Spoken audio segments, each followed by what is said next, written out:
আল্লাহ তাআলা যদি দয়া করে আমাদেরকে মাফ না করে, আমাদের বাঁচার কোনো উপায় নাই। আপনি কি ভেবেছেন আপনার নামাজ দিয়ে আপনি জান্নাতে যাবেন? আপনি তাহাজ্জুদ গুজার, সেজদা দিতে দিতে কপালে দাগ ফেলেছেন, এটা আপনারা জান্নাতে নেবে না।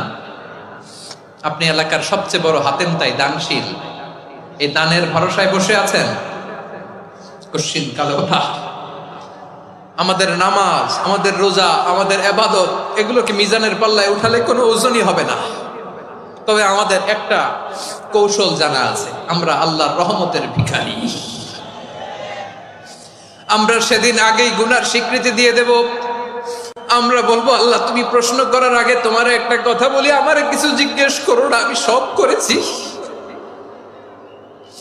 এমন কোন পাপ নাই যে পাপ আমারে দিয়ে হয় নাই।